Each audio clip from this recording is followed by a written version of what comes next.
Welcome back, wrestling fans of all ages and genders. I am Noah from the HarshBros. Welcome to the HarshBros show. Tonight was NXT 2.0. Not to be confused with a 2.0 in AEW, known as Ever Rise in NXT. I am joined by Cam, other HarshBro, and...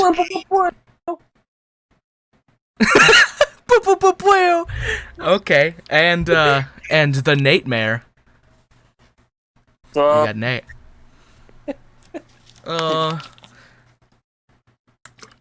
We've got a decent amount to talk about tonight.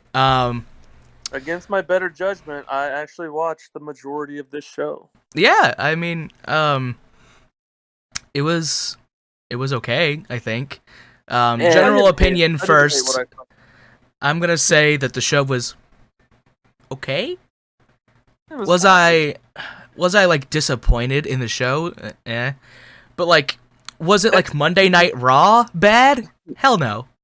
Expectations were very low, so anything with any sort of entertainment quality was easily exceeded very low expectations. So I guess that's what we can say about that.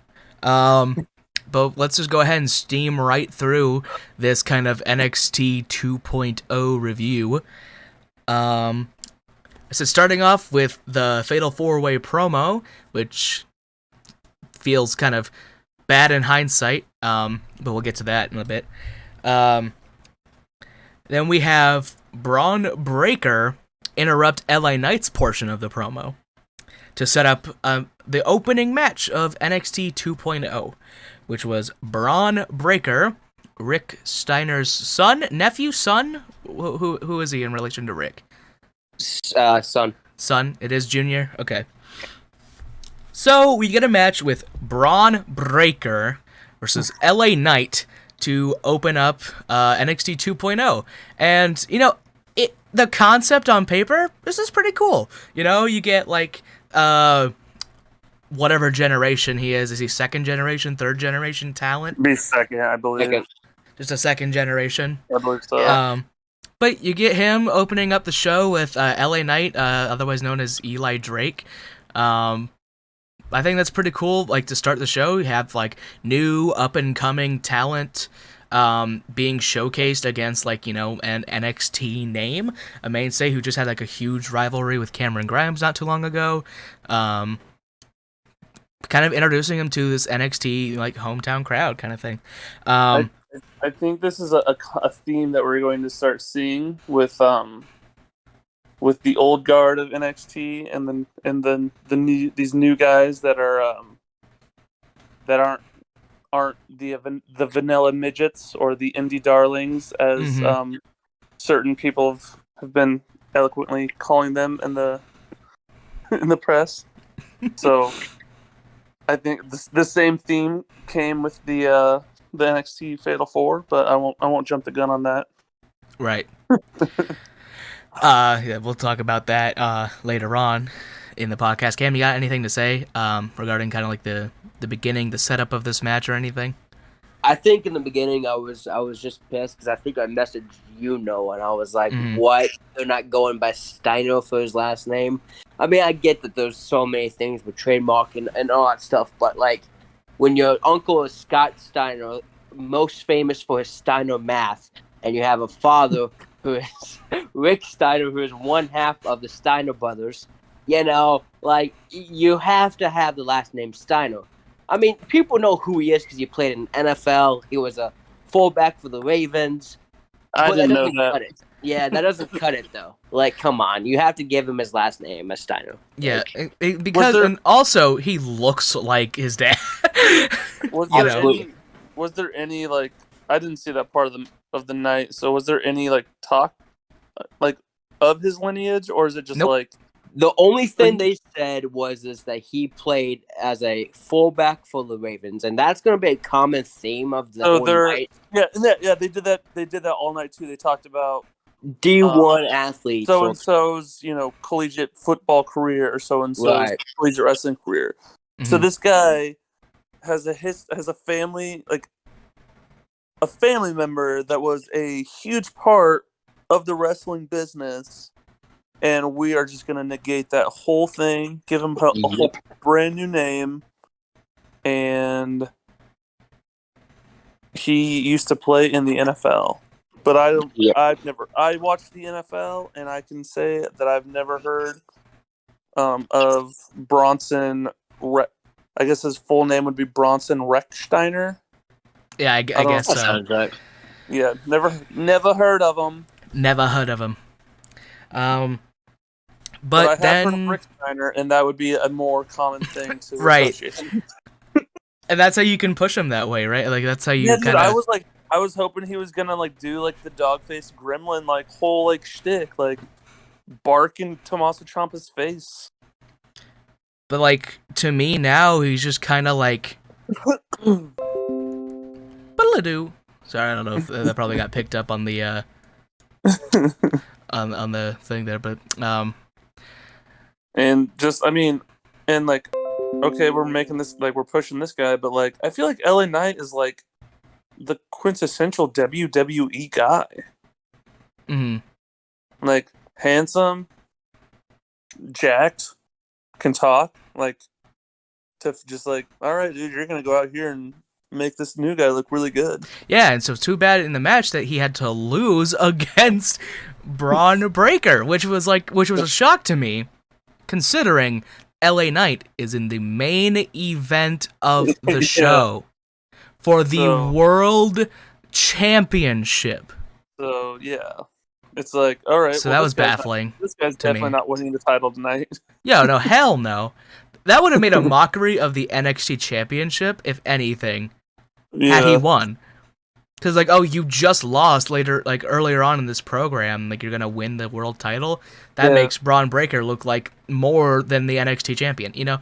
So, so something like that would just be kind of stupid, but yeah. Not to go off on a tangent with the names or anything. So they're not, he's not Rick Steiner's son. Is Gabe I don't know if it's Gabe Stevison or Gabe Stevenson. Are they just going to give him a brand new name? They can't do Probably that, right? not, no. I would say they gave him... Because he's already got his name recognizable, so they're going to... Yeah, that's what I'm saying. Cash in on that. There's no way they're going to be introducing... And you thought they would have done that with Rick Steiner's son, but no. That's what I'm saying. That's why I'm nervous about it, because I'm all right, they're just going to be introducing Johnny Curtis, or whatever. Johnny Curtis. Or Steve Gableson. Yeah, right. I would not be surprised. And you team him up with Chad Gable and Otis, and he's a part of the Academy or something. Yeah. Well, his brother's also at the also recently signed, so I'm assuming that those two will do something together at some point. Maybe not. We'll see. They'll have two different names, have no relation at all on screen. During the match, it seemed like there was a lot of crowd noise being piped in because the crowd looked particularly dead. I don't know if that was just camera placement, but that side of the arena was complete dead. So hearing yeah, woo, yeah, and then LA Knight chants or whatever, when seeing nobody really move at all felt weird, and it felt like the same voice. I was hearing the same voice, so I don't know. That felt weird. That's just a wild accusation, probably, but that's what it felt like, and a lot of people on Twitter thought the same thing. So I don't know. Yeah, you know what might have piqued the interest of the crowd had they known that guy in the ring was Rick Steiner. Yes, maybe. Absolutely. Anyway, I don't know. That happens. I don't know how relevant Rick Steiner is to today's wrestling fandom. But WWE expects you to know, they cash in on nostalgia so much. So why didn't they do it here? True. But they cash in on that. I guess the Steiners did wrestle in WWF, but they're probably more known for their work in WCW. Yeah, well, right. Because the Steiners were wrestlers, not sports entertainers, right? I mean, they were college wrestlers as well. So, I don't know. It's kind of weird. But then was it a long match? Or not really. Like 5 minutes, maybe. Right. Yeah, I mean, that's decent. It's decent amount. Yeah, it wasn't terribly long. We went right into like Imperium stuff. So Imperium would have a tag team match against Briggs and Jensen, some more young newcomers. They had a decent match. Went for a while. It didn't feel like a squash. It felt like it was kind of, I'd say, almost evenly contested. But Briggs and Jensen ended up taking the pin. And Imperium wins. I don't know where you go from there, but everyone looks weird standing in front of the new stage. I will say that. The new stage model, right? I like the model of the arena. It's pretty cool. I like the ringside Tron that says NXT, and like you can have stuff like it can be like an actual display board, which is kind of neat. But the walls are white, and there's like an orange trim around it, which makes it feel like Nickelodeon, as if they kind of leaned into that Nickelodeon dig, but. There was a lot of colors going on. There was a lot of colors, but mainly orange, it seemed, so that was weird. I don't know. But, like, everyone that, like, is, like, who's, like, a baddie and who's, like, supposed to be, like, really bad, tough looking, standing in front of this, like, white and purple and red. And it felt really weird. It felt off. I don't understand this new change. I really liked just the simplicity of, like, the dark, like, wrestling arena, like. I don't think they even need. Yeah. So here's my take on whole NXT 2.0. That if we can kind of go off into a little bit of a tangent, we have the time. Whatever. We might as well. This doesn't feel like a necessary change whatsoever, and it just kind of feels like Vincent Kennedy McMahon stroking his ego a little bit, saying that now he's taking over. It's a 2.0. It's a whole new edition of NXT. It kind of felt the same, if not. Just put a new coat of paint on everything, and then ruined the Fatal 4-Way match by taking Kyle O'Reilly. Yeah, it kind of felt the exact same as like any other like NXT. Except for like we got to see a bunch of new faces and new people showing up. It kind of felt like a hybridization of like your normal NXT with a little bit of like AEW Dark Elevation, if that makes sense. I haven't watched any of the YouTube shows in a while for AEW. So it just like the matches went really fast for one, and they had a bunch of them, right? Yeah. And then you also have like a little sprinkle of like McMahon or main roster stuff, and like adding in matches during the break. Kind of stuff like that I don't really enjoy. I would like to see the matches get made, I don't know. That's just a little pet peeve, but like NXT 2.0 really kind of feels like NXT like 1.5, if anything.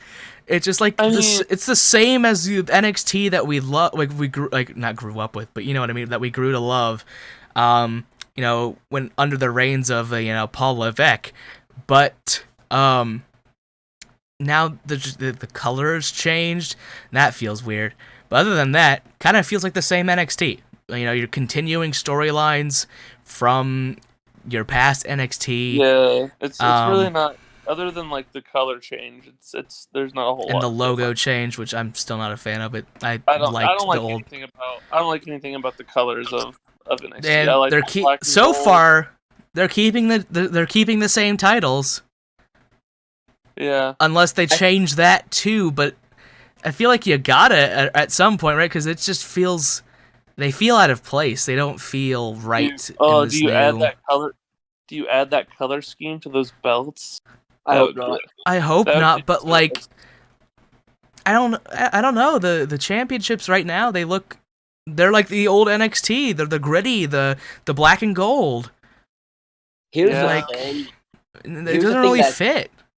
Here's the thing that I think is going to happen. I think for the next month, you'll see the same old, same old. I mean, the only thing that's different is the color scheme. I think after, like, talk about in October, probably towards the end of October, I think that's when you'll see some things changing. You'll see, like, guys like, Rick Steiner's son. You'll see that Von Wiener guy. You'll see all these guys. We'll talk about him in a minute. All these guys who are pushed now, you'll see those guys be main eventers later on after Ciampa loses the belt. I think it's a given that I'm just gonna start calling him Bronson Steiner. That Bronson Steiner is going to he's gonna be the one to take it off of Ciampa. They made that pretty clear at the end of the show, but yeah. By the way, Ciampa is the new NXT champion. But we'll get to that in a minute. So Imperium wins the match. That's why I said something about like they look weird standing in front of the new stage. Whatever. Yeah, if Walter shows up with those guys, he's gonna look really weird standing on that stage. Yeah. So Hit Row was hyping up B-Fab for her in-ring debut within NXT 2.0, another new face that we're getting. So during this match, they decided to have Pete Dunne assault Kyle O'Reilly for seemingly no reason at all. That wasn't during that match. It was later on. Was it during that? Was it later on? No, it was during the women's tag match. Okay. Oh, no, I know why I wrote this down. Because during this match, they just had, like, in the top left corner of the screen, they just showed Pete Dunne, like, warming up for the match. Oh, okay. That's what I took a note about. My bad. That will come later. But, yeah. So, they're like... I guess that was to, like... train your eyes to look at it, so that way when it happened later, you knew what to look for. But it felt weird. Like, during this, like, basically squash match that we're supposed to be watching for B-Fab, that, like, in the top left corner over here, you see, like, Pete Dunne and, like, Ridge Holland just kind of, like, training up, warming up. Don't know why it was in the middle of a match. Coulda left well enough alone. When you're like, that's normally like something you see before they like go to a commercial. You'll see like someone in the locker room like doing like stretches or something, and they'd be like, Pete Dunne preparing for his match later on tonight. Not like and they did it like halfway through a match. and so like the commentary team, they're talking about this match with like B-Fab and I can't even remember the masked jobber's name. But they're talking about the match, and then they're like, "Oh, Pete Dunne! Pete Dunne's training up," and then right back to the match, like nothing happened. Like, what? I just felt like I got like shell shocked or something. I'm just like, it was so abrupt and just kind of came out of nowhere, right back to the match as if it didn't happen. So, whatever. But yeah, B-Fab wins. So yeah, pretty quickly. I turned it on as Hit Row was like talking to what's the luchador? Yeah, so next I have so Hit Row, celebrating the match after the fact with B-Fab and Hit Row kind of cutting a promo, I guess, and then Legado del Fantasma come out. And I don't know who the woman is that they were coming out with. She just got like a part of the group like 2 weeks ago before they'd made like all this things happen. They didn't introduce her to like the people that are just tuning back in because you're going NXT 2.0. They didn't introduce her at all, so that feels very NXT 1.0 to me. Yeah, if it's a new show, like you need to introduce everyone. Yeah, you kind of need to like everyone had like title names, like everyone had a title card, but like for Legado del Fantasma, nothing. Nothing at all. The commentary team was kind of scrambling to explain who these guys are, but that's not enough for me. I don't know. Yeah. I can't really. That's not how I digest information like that. But I guess that's on me. Whatever. That feud doesn't interest me like one bit. No, and then they were just arguing, right? And there was no payoff to it. Immediate transition into like the Index, wedding, like Indy and Dexter Lumis. Is that what they were calling it, or did you make that up? No, that's what they're calling it. Index was like their team name. Okay. So yeah, random transition, but the bit beforehand, like everyone like kind of like with Odyssey Jones, Austin Theory came back and everyone's like, Austin, yeah, and then Austin Theory like just playing into his like I'm a dumbass bit that he's his gimmick, I guess, is that he's just dumb. But he brings in like, hey guys, I got a priest, and who walks through the door but Damian Priest, and I know we all kind of marked for that. I thought that was really funny. Yeah. I thought it was good.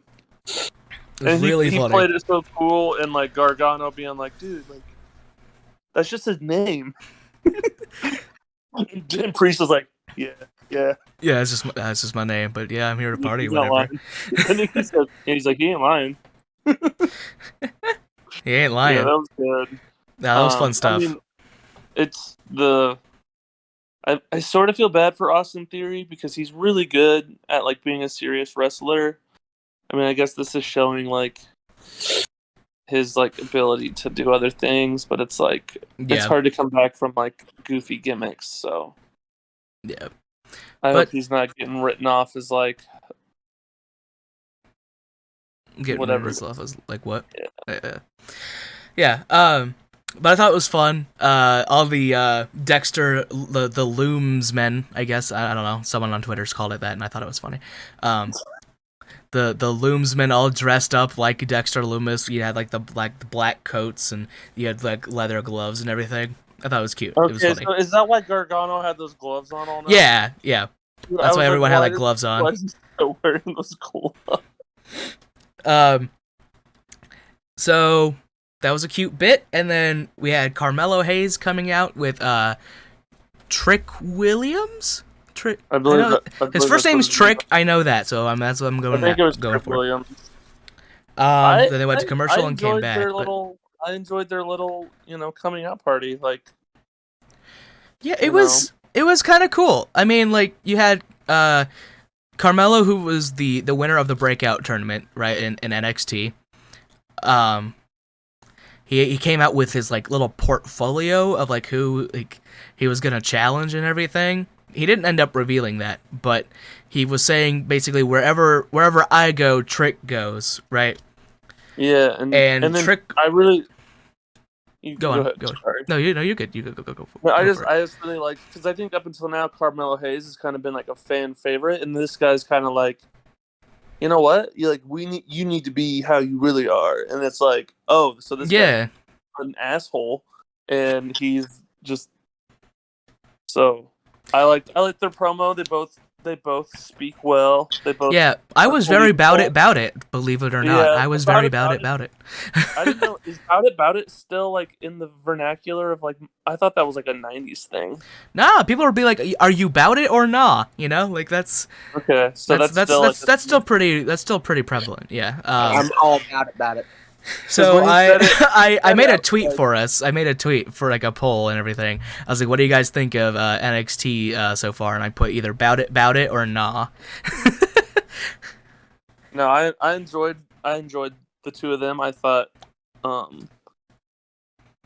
it seemed genuine. There was a few times where Trick like repeated himself, and it felt like he was like trying to remember what he was supposed to say. Yeah, that's what it felt like to me, and I feel like because it was too long of a pause between things. It's like Mello don't miss, like Mello don't miss, and he repeated that, and then he said something about it, and then like he was done talking, but then like the interviewer Sam didn't know if he was done, and then so she kept like putting the mic to him, and then like went to go to like Carmelo, and he wasn't saying nothing, and then they eventually just like shook hands or whatever, and then but the entire thing right after that was saved, right, because Duke Hudson comes out. I think that was one of the guys he beat in the breakout tournament, if I'm not mistaken. He kind of like said something to him like, your win was a fluke or something like that, and kind of like give him a push, and then Trick Williams is like, this like stuff like this has to stop, and that's when they like you gotta stop like letting people walk over you, basically. And that was like, then he's like, all right, this it's coming to a stop right now, and then Trick Williams went and assaulted Duke Hudson, and Carmelo's like, yeah, fuck it, I agree. Goes in there and they do a beatdown. Very cool. About it. They bowed it, and so like I don't know if they're going for the tag team titles. I don't know what it is, but I think Swerve Scott is his I mark. think so too. I think he could make a really good North American champion.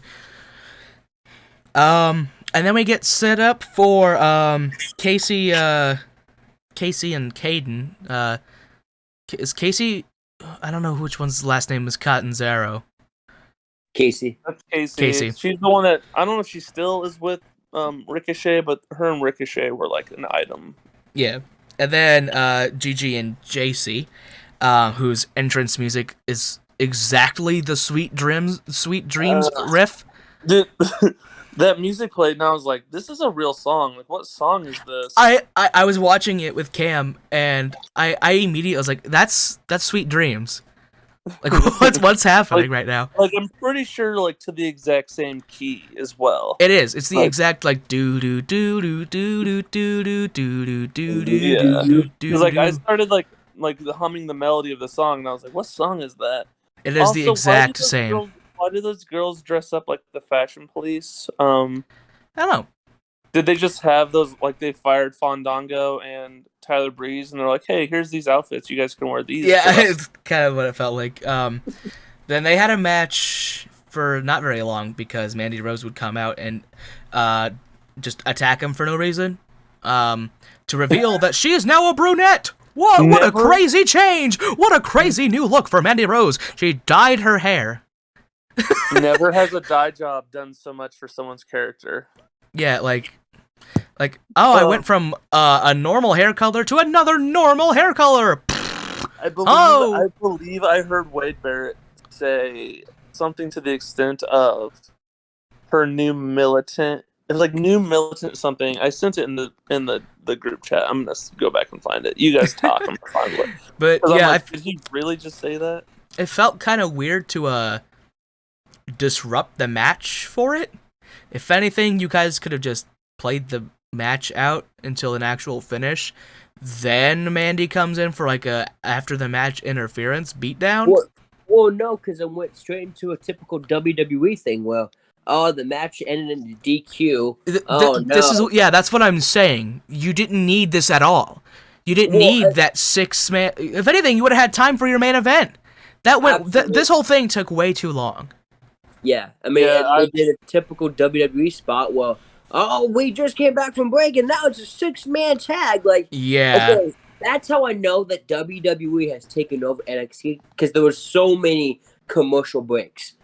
When you were watching NXT, that's them getting all that USA money, right? But when you normally watch an NXT, they go picture to picture sometimes, and maybe there's just a combat against AEW. You know, maybe that was it, but. Even after the AEW thing, they still did picture to picture. Did you find it, Nate?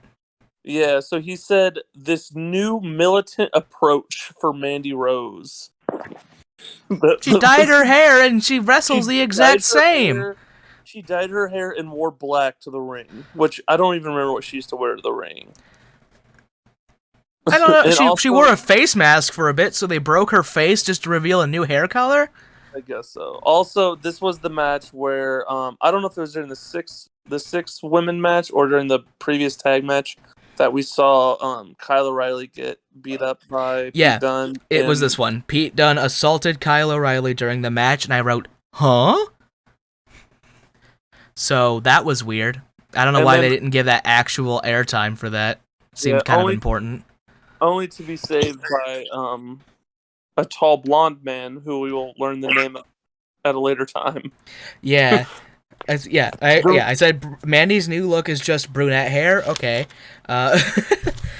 So Mandy's team wins. Mandy, Gigi, JC. And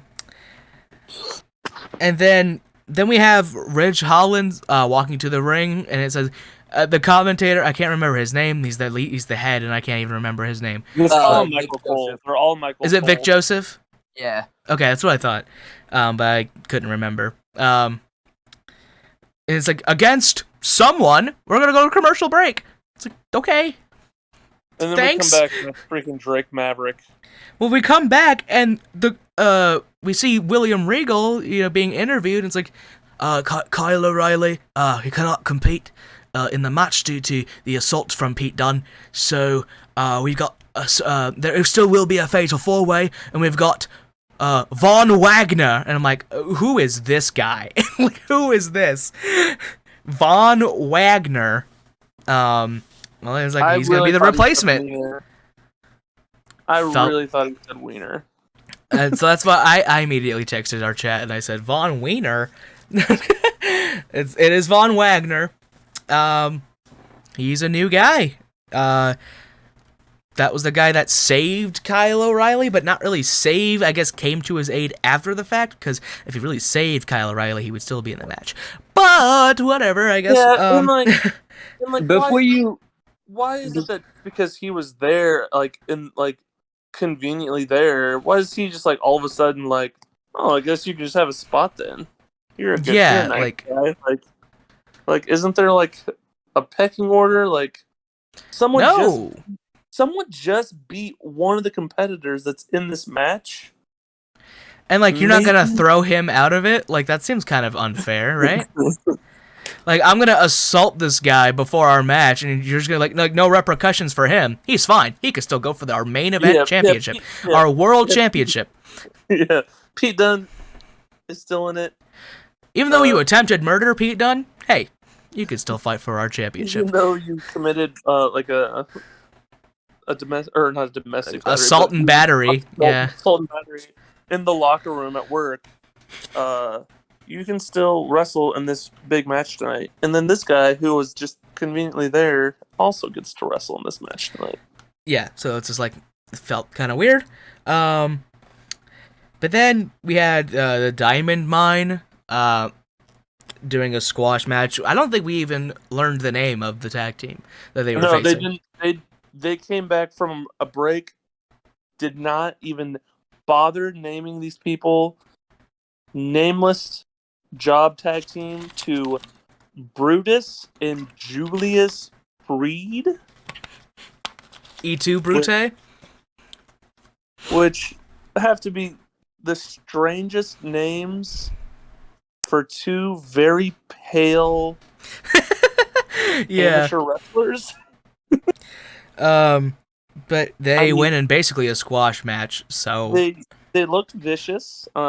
The one that was in the ring at the beginning did some pretty powerful things. I think so. Yeah. There was a very cringe moment when the other one came in where he yelled, "You like this? I love it," and then just like Admittedly, I left this match and went to warm up some food, so I don't know exactly the finish or anything, but I came back after warming up my food for exactly 1 minute in the microwave, and came back and they were doing an after-match promo, so I'm like, okay. There was a really funny part in the match where I think it was the Julius guy came in, and he took the one guy he was beating up and forced him to tag in the other one. That's fun. Okay, like that's some good match play right there. That's fun. Then he was beating on the guy, and then I think the guy gave him like a drop kick or knocked him down, which I was like, that's stupid to have him like get any sort of offense in on this guy after he just brought him into the match. Yeah. And that's when I think he put his singlet straps down and yelled, "You like this? I love it." And then just like went crazy, and I think that's when they like ended the match shortly thereafter that. I don't recall the finish either. The Creed brothers, I guess is what they're calling them. Yeah, when Cam did a very funny with arms wide open. that was very funny. That was an instant 3 yaw. And then that's when I realized that Roderick Strong is a part of this little. Yeah, he's been a part of the Diamond Mine. They released one of the Diamond Mine like a while ago. And then the Japanese talent, I can't remember where he went. Did he get released too? There was someone else that got released too from. No, the Japanese guy still there. It was one of the guys who just went to Ring of Honor. It was Tony Atlas, right? Or not Tony Atlas. What's his name? Jake Atlas? No, it wasn't Jake. It was the other one. Oh man, I sent it to the group chat. It was Jake Atlas, and then it was that other dude. The other dude was the one who, man, I don't remember now. But yeah, I don't remember. So but they have a new manager, I guess. I haven't been watching NXT for a while. Malcolm Bivens. He's pretty entertaining. I follow him. He's on pretty Twitter. good. Yeah, he's really good. They introduced their new member, which I didn't catch the name of. I just kept saying she looks like a legitimate fusion of. Oh, what was her name? Something Nile. It's in the. I'll look it up. Whatever her name is. I tweeted out. It was one of those names where you're just like, that's not a real person's name. Right, like a Braun Breaker. Yeah. But yeah, I posted out a tweet, and if you're not following our Twitter, what are you doing? If you're not following us on Twitch, what are you doing? If you're not subscribed on this YouTube channel, what are you doing? Anyway, I posted out a tweet, and I said she looks like a legitimate, like, fusion, like, Dragon Ball Z fusion dance of Ronda Rousey and legit Layla Hirsch. it was about as accurate as you can put it. And too. that is, I guess I'll do a little editing on this video, whatever. I'll put a picture up of her, and yeah, I think she does. Her name is Ivy Nile is her name. Ivy Nile. Yes. Okay. How I'm in denial. And Malcolm Bivens said something that she was on some sort of like show that it sounded similar to like the Ninja Warrior show, some sort of like something. Was it like the Rock show, like the Titans or whatever? Probably. It was something to that extent. I don't recall the actual name of it. I just remember being like, so that's where we're getting wrestlers from these days. I guess so, but then Kushida would interrupt their promo and everything. Kushida would interrupt. 21st century American Gladiators. Oh, I don't know. Kushida would come down and interrupt their promo, and then I guess we just get, like, Vivens is just like, you know what? Roderick Strong's gonna fight you for your championship. Huh? How does he get to make the decision about that? And Kushida's just like, yeah, I've got time. Like, okay, like, Also, I guess he's just making the challenges for everyone. So, whatever. Roderick Strong versus Kushida next week. I'm sure it'll be great. They're both fantastic wrestlers. It's gonna be good. I probably won't be watching. I probably won't either. Was this? We'll talk about like the whole overall impression of NXT 2.0 after we get to this like big review of each match and everything. I looked up who the people were that got released that were supposed to be in Diamond Mine. Arturo Ruas, okay. And apparently Marina Shafir was supposed to, which makes sense since her and Roddy are an item. Oh, right. Okay.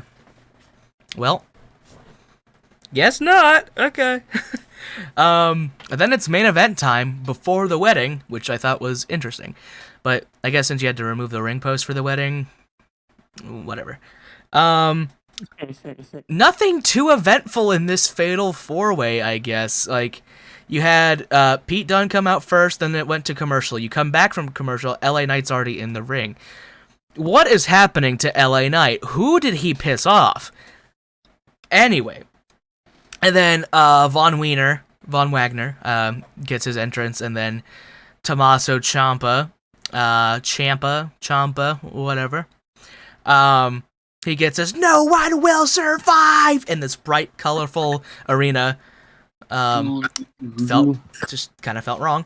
Yeah, just kind of felt weird. But the match was okay. You had some decent spots throughout. Von Wagner actually looked decent in the match, even though I didn't really know who he was. It made me know who he was now, I guess. So I guess that's an up. I don't know. I'm not Simon Miller. I'm not upping these downs, but it was okay. Ciampa did an outside dive. It was fine. You had some decent spots throughout. Everyone was hitting their finishes. But then Ciampa would do his finish on LA Knight, pinning LA Knight to become the NXT champion. LA Knight got pinned twice tonight. Who did he piss off, really? Like, I would like to know. It's either he's like in it for everyone, or he really like, I don't know, man. Like I said, I think I said it before before we started recording. Like, he seems to be like the quintessential WWE like guy. Like, he has the look of like everything you would think Vince McMahon would love. He kind of has that. He kind of has that like EC3 kind of like. You would think this is like the adverse of what like Vince didn't want.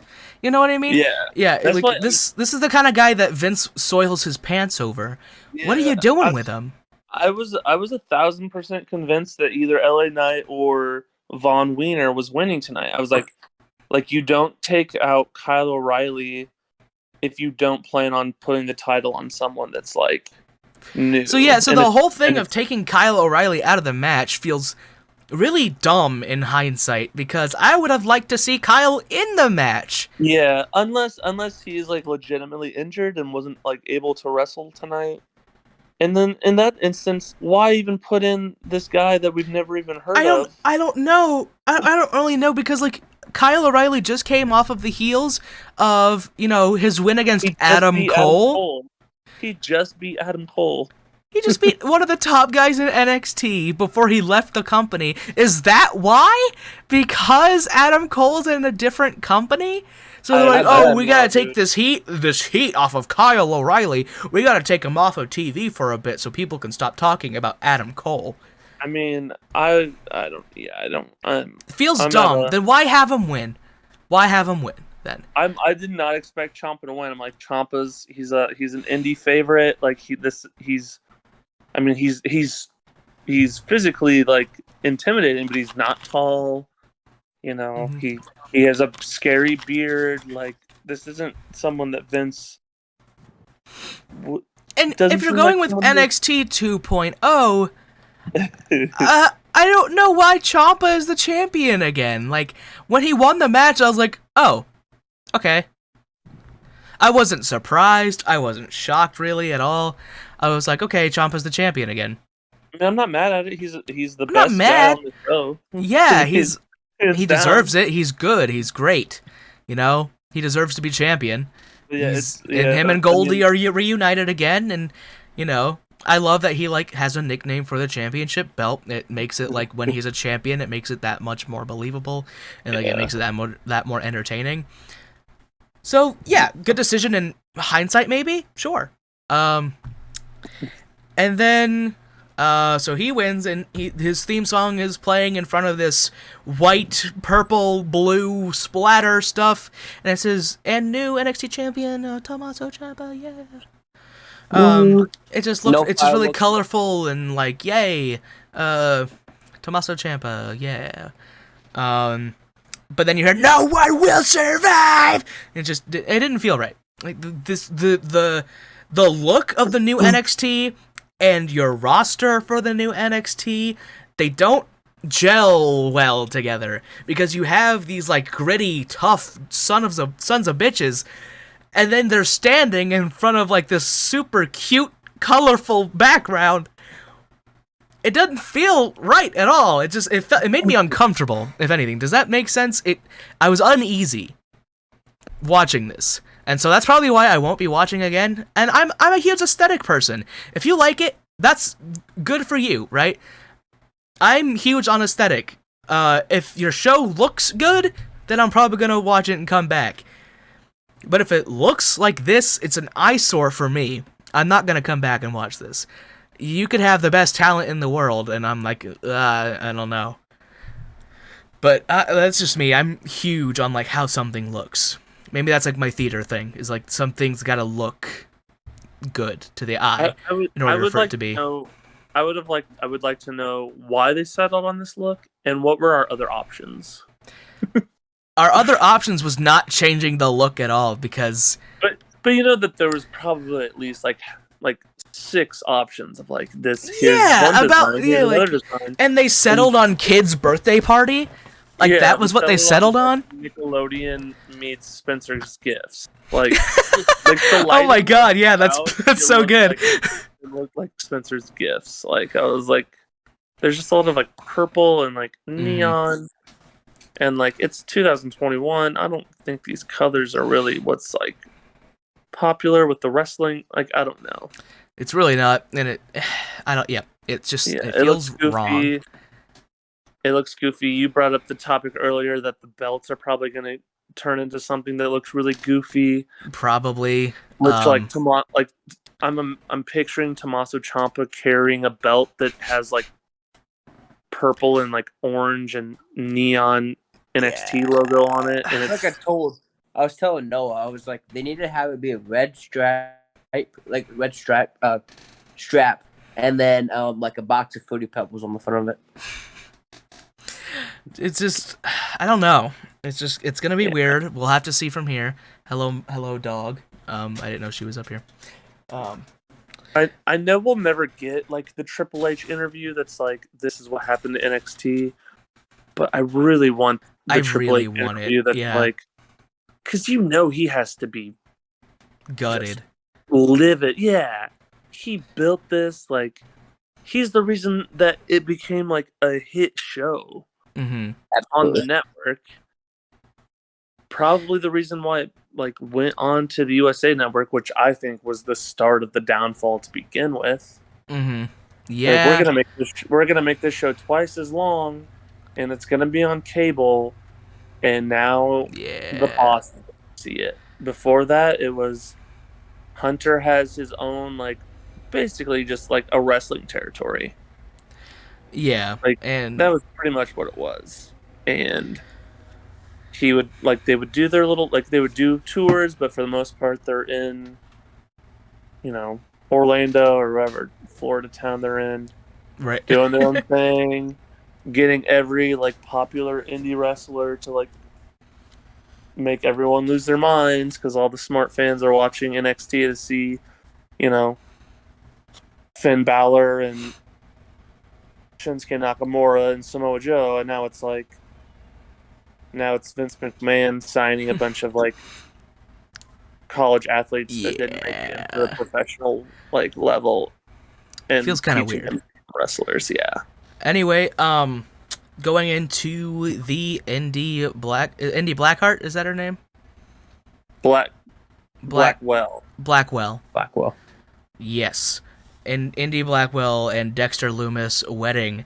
God, I was looking forward to cracking up, and I cracked up. It was really funny. It was good. The whole thing was. It felt like an amateur improv show, where it's just like yeah. They're like the theme is wedding. Also, the groom is a serial killer. Go for it, like yeah. And like they went for it, and I mean, I think it landed. I'm gonna be honest. I think it landed. In any other context, yeah, this was hilarious. In the context of this is a professional wrestling show. Well, this is a sports entertainment show. I wouldn't say it's a professional wrestling show. You know what I mean? Like I know what you mean. Yeah. Where I want to see human beings, I think Wade Barrett's like, I don't want to see love. I want to see action. I want to see these guys tear each other's heads off. I'm like, yeah. You're on the wrong show, buddy. I don't know what to tell you. And like Beth Phoenix just hamming it up as like, oh my god. I don't know why I gave her a British accent. I don't know why. She was just like true love is in the air. Like I'm like, just shut up, Beth. Like this is just it was. I thought something. Okay, so quick rundown of the wedding. Everyone's in the ring and everything. The ordained minister is like, who has the rings? Who has the rings? Johnny was talking to Austin Theory's like, do you have the rings? And then Austin Theory's like, dude, we're in a ring. What do you mean? And I thought it was funny. It was the rest of the show. It was so funny. And then someone that looked sort of like Funaki. I don't know Sort who that guy of. was. I don't know who he is either, but like he just Stands up and like unzips his jacket in a very just like promiscuous way, and the rings are inside that jacket. And I don't even think Gargano even like was like who like I don't think he really knew who that guy was either. No, yeah, because like he even said, "Who is this guy?" And Austin's like, "That's my guy. That's my guy." Like what? Yeah. Anyway, that was funny. The rings eventually, they got to whoever needed to have them. Indy pours her heart out with her vows, and Dexter Lumis gives a thumbs up. Well, you missed the part where the priest asked if anyone. Oh, right. Yes. To object, and everyone raises their hand, and Dexter Lumis opens up his jacket to reveal a very shiny hatchet. Yeah, like one of the throwing axes, right? Yeah. Like one of the throwing axes from like and then he's just like, and everyone just calmly sits down. Everyone just like slowly raises or lowers their hands, and it was really funny. I cracked up. I was looking forward to cracking up, and I did. So then the ordained minister's like, Dexter, that's it? You're just gonna give a thumbs up? She poured her heart out to you. You're not gonna say anything at all? And then Lumis murders him. Straight up strangles him, kills him, chokes him out, and they're like, okay, so what do we do now? Regal, you can do it, right? And then they pan to Regal, and the fucking zombie ref from Halloween Havoc. Dude, I had no clue what that was. I thought I was hallucinating until Eric also said that he saw it. Yeah, I was like, what? Why is there a zombie ref behind Regal, and everyone's just okay with it? They paid no attention to it. No one on no one on commentary. No one in the ring. William Regal didn't even know. So what was the point? For all we knew, William Regal had no clue that guy was even sitting there. Yeah, and it was just sitting there like. And he was like, the look on its face. I had to rewind it because I was like, I need to have like evidence that this exists. Right. And then I open up Twitter and it's like, can someone explain this? And it's like WWE memes, like sharing the photo of that thing. Yeah, it's like, what even?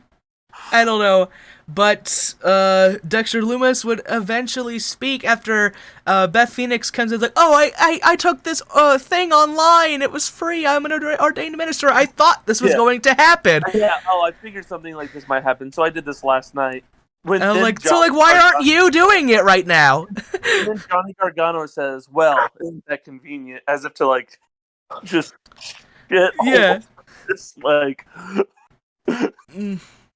Like, let's just like throw out the obvious that this is just all just weird. But other than that, Dexter would say, "I do," and then the fans went nuts, and like they were just like, they were all doing the thumbs up for his like "I do" thing. That was really funny.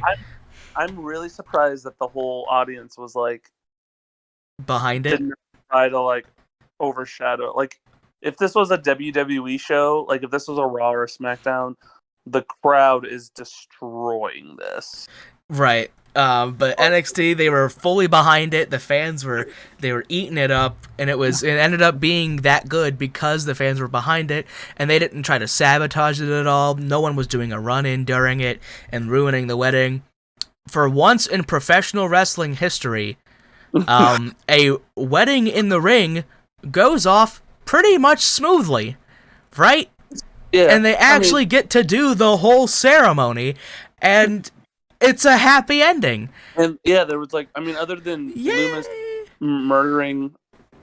presumably murdering the minister, not like no like violence. Oh, Odyssey Jones did he like choked someone out that did something. Oh, did someone say Anthony Chase? Because Beth said something about cutting to the chase. Yeah, and Odyssey Jones just. Oh, and the fans love Odyssey, dude. He's so over. Yeah, all he did was like make Chase sit down, like basically sit back down, like putting his hands on his shoulders and everything, and the fans were like, Odyssey, Odyssey, and they were eating it up, dude. They love this guy so much. Put a strap on him, send him to the moon. This guy is over as fuck, 100%. But yeah, that's pretty much it. But then after the wedding, Braun Breaker comes back as Tommaso Ciampa is watching the wedding backstage. That was odd to me. That was very odd. Like, you just won the world championship and like, hold on, I'm gonna watch this wedding real quick. I'm gonna finish watching this real quick. When they, because I think they just kind of showed the screen. I honestly thought we were gonna see like Vince or somebody like, oh what a good show. I thought we were gonna see like either someone new or like something like oh, we're gonna set up this new storyline or something with Dexter Loomis and everything. No, didn't get that. We got something good. Yeah, we got Braun Breaker like basically issuing a challenge to Tommaso Ciampa. Neat. Going forward, I think that's like they're gonna do good, but overall, I'm loving the direction of the talent. Right, I'm loving the direction of bringing in new faces. Though it's WWE, I'm gonna rip on them. Right, I'm gonna rip on them like, oh, who are these dweebs? Who are these jobbers? Right, but they made me know at least some of these people. You got, Braun Breaker, you got Von Wagner. Carmelo Hayes, yeah, that's, and Trick Williams, right? You have me recognizing these people, and if that's what you want, good. You're in that direction, with your talent, you're doing a pretty good job. I don't really say that for WWE, right? I don't say that. But I feel like the talent are kind of carrying themselves in a way, and, yeah. I mean, I feel like the one good thing about NXT is that the guys are always really good. It's that transition from NXT to the big shows, but that really just hurts everyone. Right, and these guys are really good in NXT.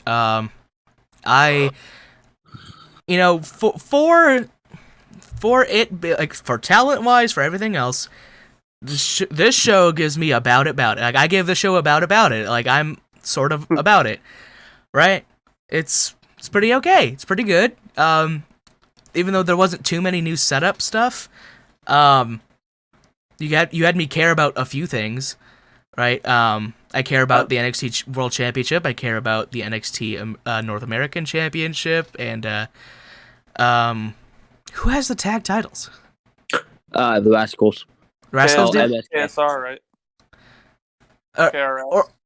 Or is it MSK that has the... MSK. I don't know what the letters are.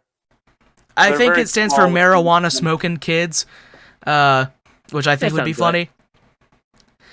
Yeah. So... And you didn't see them tonight at all? No, you didn't see them at all. Well, one thing with Vince running the show, one thing he does not like is tag team wrestling, so... Absolutely. Well, then again, we barely even saw Raquel. We saw, like, I think a promo during, like, a commercial break or something?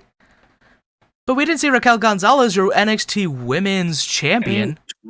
She had a vignette at one point. She was talking about how she's basically gone through. Yeah, that's what I was talking about. Like there's like a promo or something. Yeah, that was about it. But we didn't get anything for MSK. She doesn't really have a contender at the moment.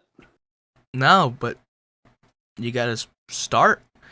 I think you have Indy do it. Maybe, I don't know. Yeah, I don't know. She got married. She's over right now. I guess you do it, but who knows what's gonna happen with that? But that was NXT 2.0. Otherwise, I got this. This was pretty good. I'm probably not gonna come back and watch next week though. Unfortunately, that's just like I wasn't that turned on by the show, you know. I watch Raw because I'm a glutton for punishment. I watch SmackDown because it's good. I watched NXT tonight because I expected it to fail, and then it sort of didn't. So, nice. I mean, honestly, if it was an hour long, I would be more interested in watching it. Yeah. When it was just an hour long on the network, it was my favorite wrestling show of the week. Mm-hmm. It was really good. I'm interested in what Carmelo Hayes is going to do. Mm-hmm. I'm very interested by that. I will keep an eye on him. My prediction is that he is going to take on Isaiah Scott for the the North American title. Yep. And if that's the case, I'll tune back in for that. But I'm interested in Ciampa and Rick Steiner Jr. Sorry, I'm not gonna remember what his Braun Breaker. Brawny B. I mean, if you're gonna put your new, I'm assuming this is like he's their new gonna be their new guy on the show. I guess so. Who better to put him into a feud with than your best guy? Yeah. Other than that, I could care less about Hit Row and Fantasma or whatever they're called. Legado del Fantasma. The Mandy Rose thing was, I mean, they went. That was the longest part of the show. None of that interested me. So yeah, I mean, honestly, you cut away all that nonsense. You have a good hour show with Carmelo Hayes challenging for the, and honestly, I mean, if Diamond Mine, I mean, Roderick Strong and Kushida, that could be something good. I mean, they had those brothers, but like I mentioned before, Vince McMahon is not one to really stand behind tag team wrestling. So those guys will probably not do much from here on out. They might have another job match or something, but yeah. Cam, do you have what you usually prepare? Do you have that ready at all? My 3 stars of the night. The 3 stars of the night. Couldn't do a HarshBros show without the 3 stars of the night. We need to eventually make a little audio thing to introduce the 3 stars of the night, but we haven't done that yet, so I'm gonna do it with my mouth.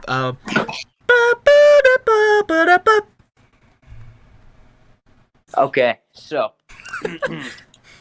bear with me. I'm a little choked up because my 3rd star of the night is none other than the man himself. He is a priest. He is Damian Priest. No, actually, it's not actually Damian Priest. I wish it was, but I'm gonna give it to Bronson Steiner.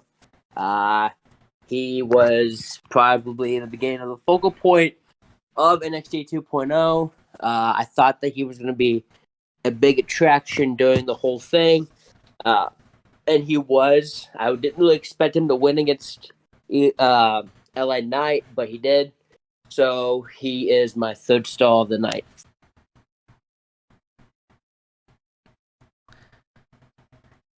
Okay. Now, my second, I think there was a little bit of delay though, but my 2nd star of the night, I'm going to have to go with Carmelo Hayes. Valid, yes. He didn't wrestle, but still leaves a little bit left for me to kind of wonder on who he is. And with him having that, portfolio, is that what they called that? Yes. That's what they called it. It's still intriguing to me.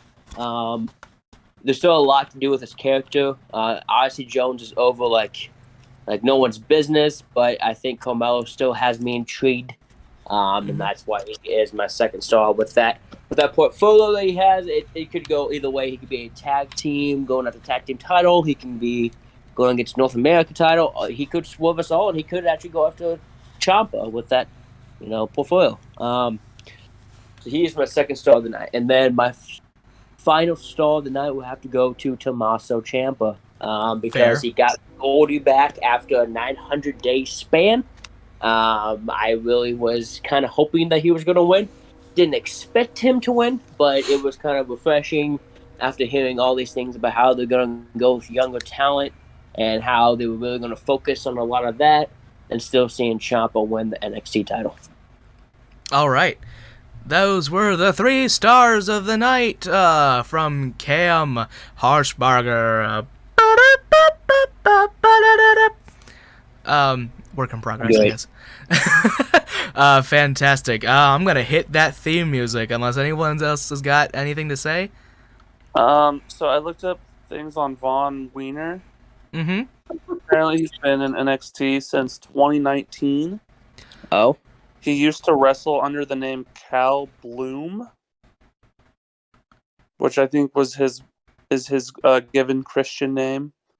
And just recently changed. It was just recently changed to Von Wagner, and tonight was his NXT TV debut as Von Wagner.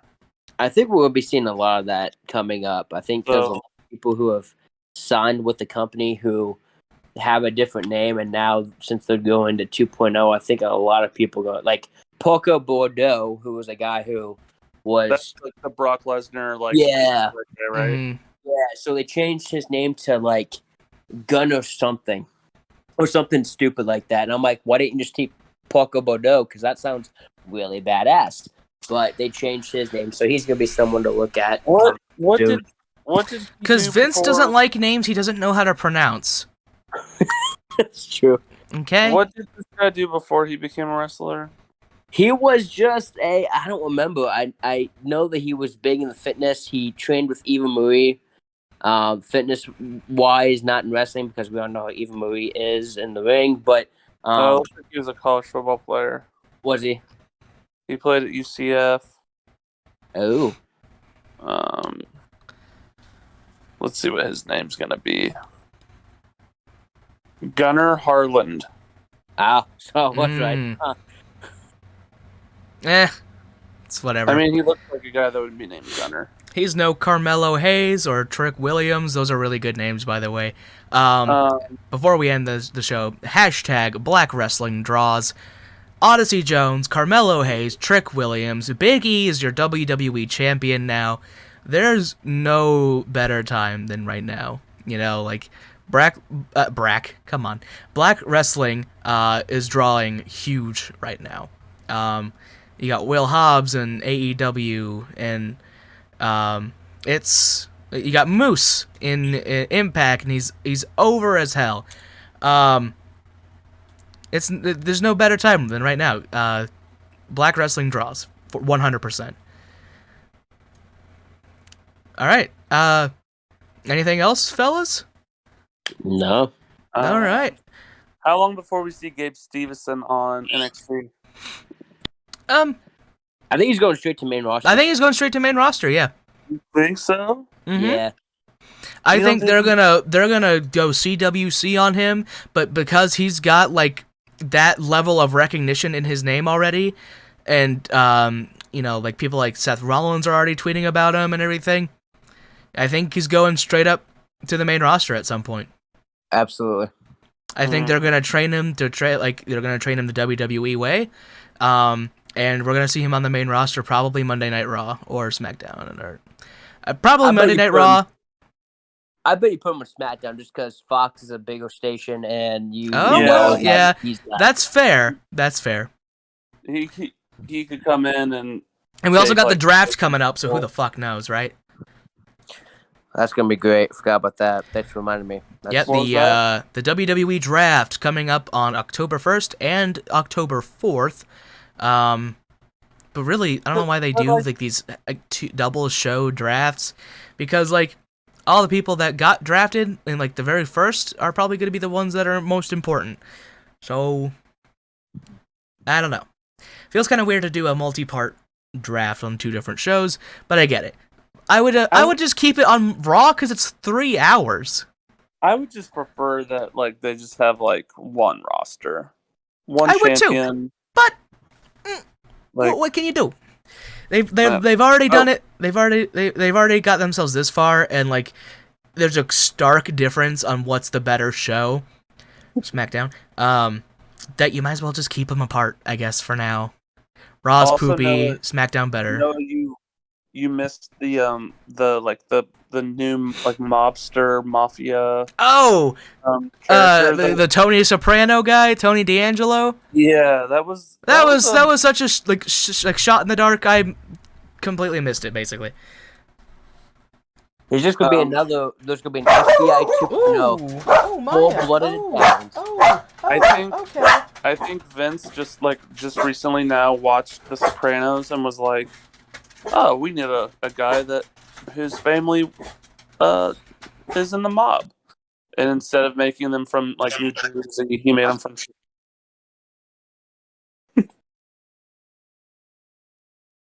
All right, but sorry, my dog was barking really loud there, so I had to mute myself on this recording. But I'm gonna hit that theme music. Thank you all so much for listening to the HarshBros Show. I've been Noah, joined by Cam and the Nate Mayor, Nate Cowan. We'll see you next time. Thank you so much for watching. Love you all. See ya. Peace.